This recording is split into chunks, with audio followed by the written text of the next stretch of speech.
Hello friends, नमस्कार, good morning.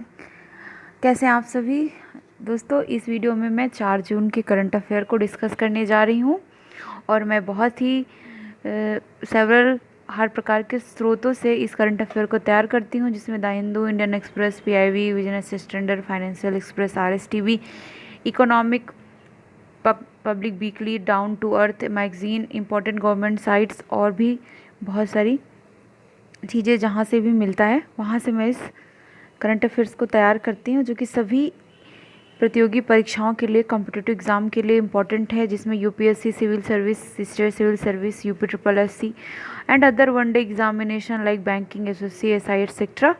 तो with the new day comes new strength and new thoughts के साथ आइए हम स्टार्ट करते हैं 4 जून 2020 की करंट अफेयर।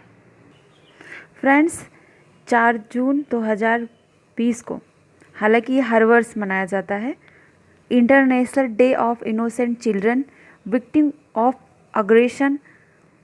ये जो है डे यूनाइटेड नेशन द्वारा मनाया जाता है ऐसे बच्चों के लिए जो कि शोषण के शिकार हैं, जिनके साथ हर तरीके का अपराध, संगठित अपराध किया जाता है लोगों के द्वारा।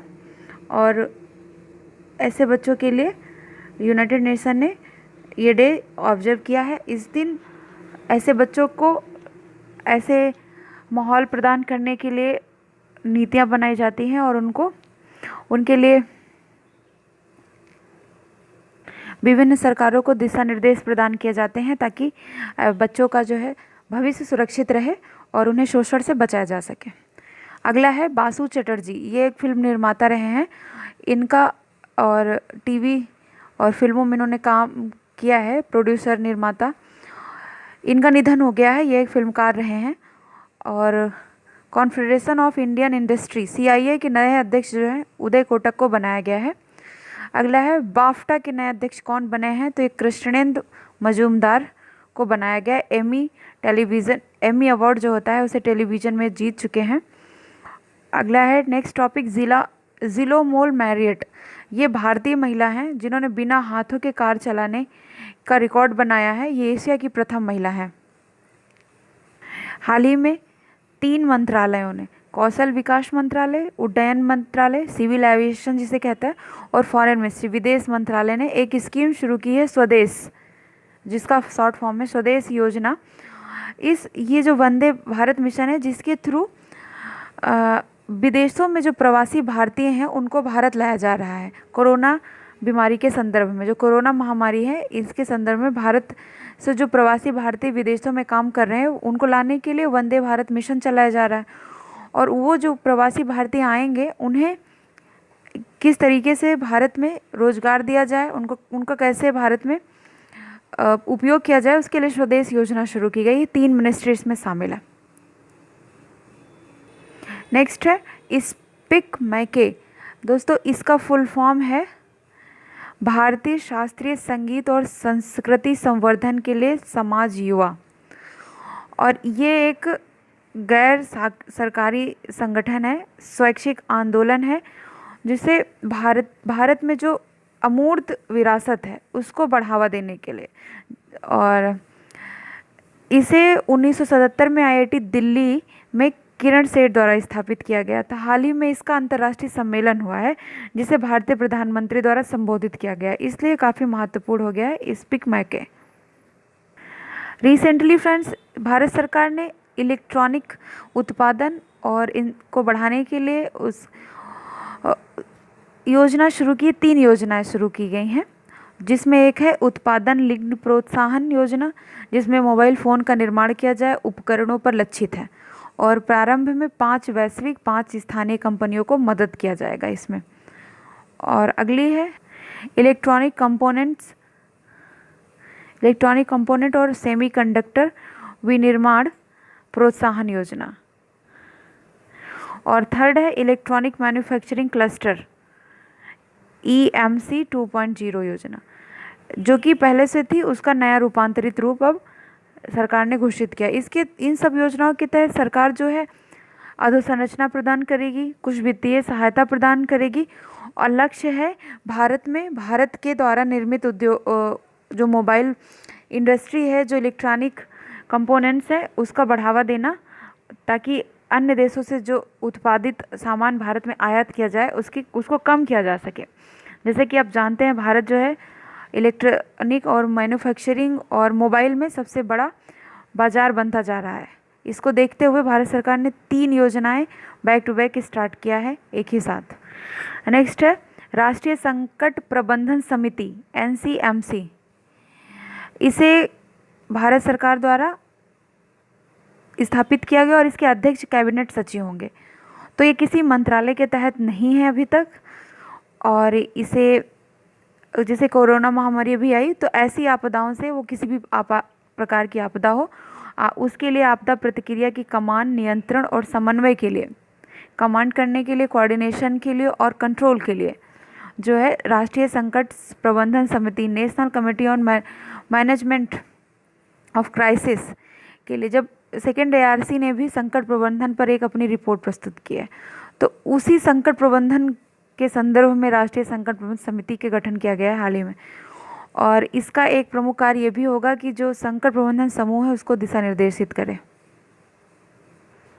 नेक्स्ट है डेप्सांग। दोस्तों, डेप्सांग का मैदान हाल ही में बहुत ही न्यूज़ में है।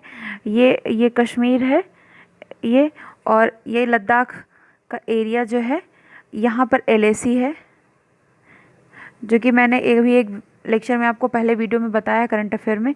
यहाँ पर LAC line of actual control, जो कि 1962 के युद्ध के बाद से अक्साई चीन का ये एरिया है, जो चाइना के कंट्रोल में है। यहाँ पर हिमाचल प्रदेश के ऊपर और लद्दाख में डेप्सांग का मैदान है। यहाँ पर चीन ने अपनी सैनिक उपस्थिति बढ़ा दी है। आइए यहाँ के इस संदर्भ में कुछ जानकारी प्राप्त करते हैं जो क्वेश्चंस बन सकते हैं। जैसे कि चांगथंगी, ये क्या है? ये कश्मीरी बकरी है, जिसे पश्मीना गोट भी कहते हैं। ये घास पर जीवित रहती है और -20 डिग्री टेम्परेचर में ये जीवित रहती है। तो जब चूँकि यहाँ सैनिक तैनात हो गए हैं, तो ये बकरी जो चरवाहे हैं यहाँ के चांगपा समुदाय की, ये चांगथंगी जो बकरी है, इसे तो जो इसका जो भोजन का एरिया था वो अब ब्लॉक हो चुका है। तो चांगमा समुदाय जो है नहीं जा पा रहे हैं, तो इससे कुछ याक और बकरियों के मरने की खबर है भूख से। और ये चांगमा समुदाय इम्पॉर्टेंट है, जो लद्दाख में रहते हैं। ये याक और बकरी इनका मुख्य इनके जानवर हैं, पशु हैं, और इनको फाल्प भी कहते हैं। ये आज भी नोमैडिक यानी खानाबदोश जीवन यापन करते हैं। ये हनली घाटी से लेकर वहाँ के आसपास के गांवों तक अपने जो चरवाहे हैं एक्चुअली ये, तो इसलिए अपने पशुओं के साथ ये आते जाते हैं। तो अब सैनिकों ने जो यहाँ तैनाती कर दी है चाइनीज़ ने, तो इनका जो एरिया है वो ब्लॉक हो गया है और इन्हें अपने आजीविका का संकट देखने को मिल रहा है, जिससे इनके जो जानवर है वो मर रहे हैं। और इनकी जो भाषा है वो तिब्बती है, जिसे चांगखट कहते हैं, और ये तिब्बती बौद्ध धर्म इनका अनुपालन करते हैं। तो चांगथंगी इनकी बकरी है एक, जो डेप्सांग मैदान में इम्पोर्टेंट है, चांगपा समुदाय है, और एक हनली घाटी भी इम्पोर्टेंट है, तिब्बत में है, और एक जो है तिब्बती भाषा चांगखट। ये इम्पोर्टेंट टॉपिक था। हरून इंडिया आर्ट लिस्ट, ये कंपटीशन है जिसमें अनीश कुमार भारत के, उन्होंने टॉप किया है। नेक्स्ट है हर गांव में स्वास्थ्य मित्र नियुक्त करने की घोषणा किस सरकार ने की है? तो राजस्थान ने सरकार ने की है। और सोडार क्या है? तो ये एक सोशल डिस्टेंसिंग ऐप है, जिसे गूगल के द्वारा लॉन्च किया गया है। विश्व साइकिल दिवस 3 जून को मनाया जाता है। ये साइकिल के द्वारा जो शारीरिक बेनिफिट होते हैं उसे बताने के लिए और साइकिलिंग के महत्व को विश्व में बतलाने के लिए विश्व साइकिल दिवस मनाया जाता है। इससे जो है प्रदूषण भी नहीं होता साइकिल चलाने से, और शरीर भी स्वस्थ रहता है। तो इसलिए इस डे का इम्पोर्टेंट है आज के दौर में। अगला है पुणे के नेशनल सेंटर फॉर रेडियो एस्ट्रोनॉलजी जो है NCRA के वैज्ञानिकों ने सूर्य में छोटे चुंबकीय विस्फोट की खोज की है। और यूजीन पार्कर जो कि एस्ट्रोलॉजिस्ट रहे हैं, उन्होंने इसे नैनो फ्लेयर्स कहा था, और अभी भारत के वैज्ञानिकों ने इसकी खोज की है। नेक्स्ट है A3I क्या है? तो ये कोरोना वायरस का एक प्रकार है जिसे भारतीयों ने खोजा है। दोस्तों नेक्स्ट है बोडोलैंड विश्वविद्यालय ने एक जो है मशरूम है कार्डिसेप्स मिलिटेरिस, इसको खोज में ये पाउडर बनाया है और इसमें बताया है कि प्रतिरक्षा तंत्र को बहुत बढ़ाता है और ये जो है एज रिलेटेड जो समस्याएं हैं, जो बूढ़ा जैसे वृद्धावस्था को कम करता है और साथ ही प्रतिरक्षा तंत्र को बढ़ाता है। और ये बहुत ही महंगा, लगभग 10 लाख रुपए किलो पाउडर मिलता है और ये बहुत ही इम्पोर्टेंट है प्रतिरक्षा तंत्र के लिए, रोगों के निवारण के लिए। नेक्स्ट है राष्ट्रीय उत्पादकता परिषद, हाल ही में न्यूज में था। ये 1958 में इसकी स्थापना हुई है और ये एक स्वायत्त गैर लाभकारी नियोक्ताओं, श्रमिकों, अन्य स्वयंसेवी संगठनों आदि का एक संगठन है। जो एशियाई उत्पादकता परिषद है उसका ये भाग भी है, जो कि भारत उसका संस्थापक सदस्य रहा है। तो दोस्तों 4 जून की करंट अफेयर आज यहीं समाप्त होती है। अब तो अगर आपको वीडियो पसंद आया तो प्लीज़ लाइक कीजिए, शेयर कीजिए और चैनल को सब्सक्राइब करिए और अपने फ्रेंड्स से करवाइए। थैंक यू वेरी मच दोस्तों। Have a nice day, take care, bye bye. पढ़ते रहिए और स्वस्थ रहिए।